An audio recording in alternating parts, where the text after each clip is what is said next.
Dimitri van der Linden, bonjour. Vous êtes pédiatre Bonjour. spécialisé en maladies infectieuses et vous êtes aussi un des experts du GEMS. Alors évidemment, lors du dernier Codeco a été décidé deux choses pour les écoles. Déjà, le port du masque dès 6 ans, donc à partir d'aujourd'hui. Et puis également une fermeture anticipée pour les classes de maternelle et de primaire à partir du 17 décembre au soir.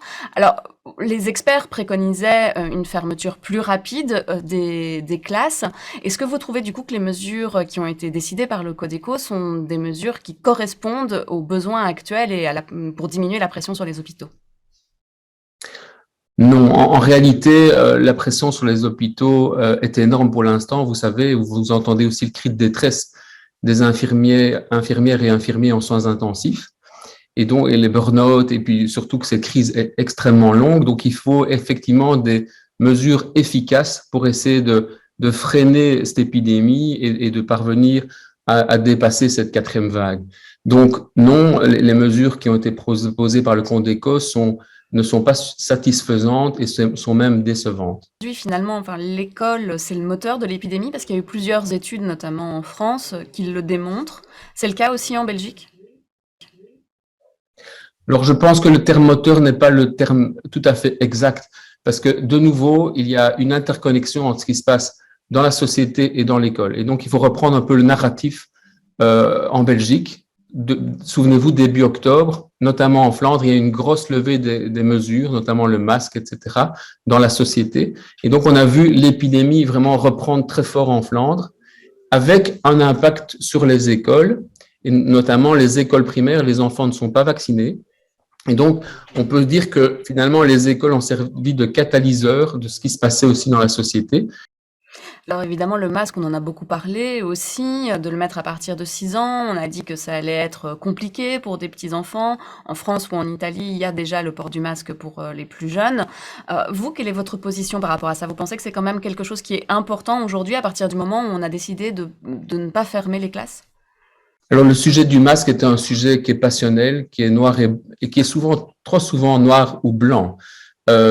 Effectivement, des pays comme la France, l'Italie imposent le masque dès 6 ans. On voit cependant en France une augmentation exponentielle des cas en primaire actuellement, malgré le port du masque. Donc, le port du masque n'est pas une solution magique. Ceci dit, ça peut aider quand ce masque est bien porté, avec une bonne pédagogie, un masque qui est adapté au visage de l'enfant et quand l'enfant comprend pourquoi il doit mettre le masque. Alors, faut-il le mettre tout le temps? Je pense qu'on le voit chez l'adulte, mettre le masque toute la journée. À l'hôpital, on y arrive. Dans d'autres milieux, c'est plus complexe, je pense. Il suffit de se promener dans certains magasins, par exemple, pour le constater.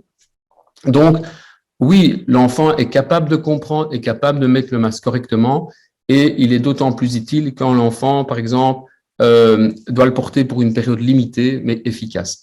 Alors, bon, maintenant, on est dans une situation épidémiologique complexe qui nécessiterait une pause off, donc finalement, de pouvoir faire ce qu'on appelle un cooling down par rapport aux transmissions à l'école, mais aussi dans le reste de la société. Mais on peut imaginer que lorsqu'on sera dans un plateau, d'avoir une autre stratégie de masque et de se dire, voilà, on a accès à des autotests, on fait des autotests comme au Québec, par exemple, un cas positif dans une classe, OK, on teste toute la classe avec un autotest, tout le monde est négatif, on met le masque 10 jours pour essayer d'endiguer ce qui se passe dans la classe. Et là, les enfants comprennent, tiens, OK, dans 10 jours, on va faire un effort particulier pour essayer de vaincre la transmission, tout en associant cela, à la ventilation et aux autres mesures qui sont connues pour être efficaces. Ces derniers jours, on a aussi beaucoup entendu quand même que les enfants étaient responsables, voilà, de cette hausse des contaminations. Par rapport à leur développement et à la psychologie des enfants, vous pensez que ça peut avoir des conséquences sur le long terme? Et une certaine culpabilisation? Alors, le point que vous soulevez est essentiel. Je pense il est vraiment très, très important d'utiliser une communication adaptée par rapport à ce qui se passe actuellement. Et il y a le risque que l'enfant se sente coupable de ce qui arrive. Et ça, ce serait la pire des choses.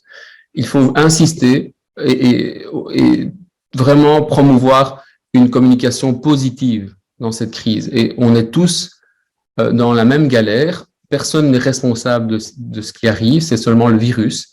Et donc, il faut pouvoir se dire, voilà, on est face à un virus à vaincre. Il faut qu'à chaque échelon de la société, on fasse ce qu'il faut pour pouvoir y parvenir. Il y a aussi une question qui n'a pas encore été tranchée, c'est la question de la vaccination pour les moins de 12 ans. Vous pensez que c'est une des solutions pour sortir aussi de cette spirale? Le point positif, c'est qu'il y a un vaccin adapté à l'enfant, donc de 10 microgrammes, donc c'est le tiers de la dose du vaccin adulte.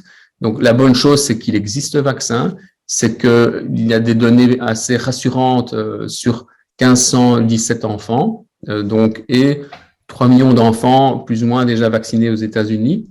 Donc la bonne chose, c'est qu'il existe et qu'on va pouvoir vacciner des enfants, notamment qui ont des fragilités, qui sont plus à risque de faire un coronavirus sévère.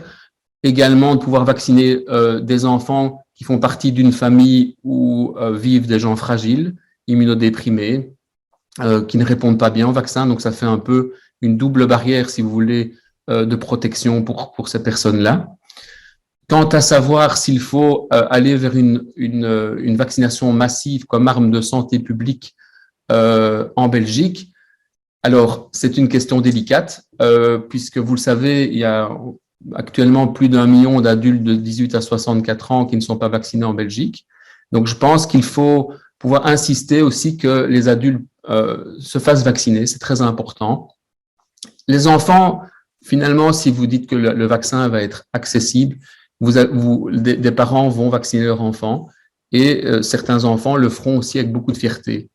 On a vu dans l'histoire de la médecine, par exemple, l'histoire de la rubéole, où la rubéole n'est pas une maladie sévère pour l'enfant, pour le jeune enfant. Or, certains pays avaient choisi comme stratégie de vacciner les enfants pour pouvoir protéger aussi notamment les femmes enceintes. Eh bien, et à l'époque, ces enfants étaient considérés comme des ambassadeurs de la vaccination.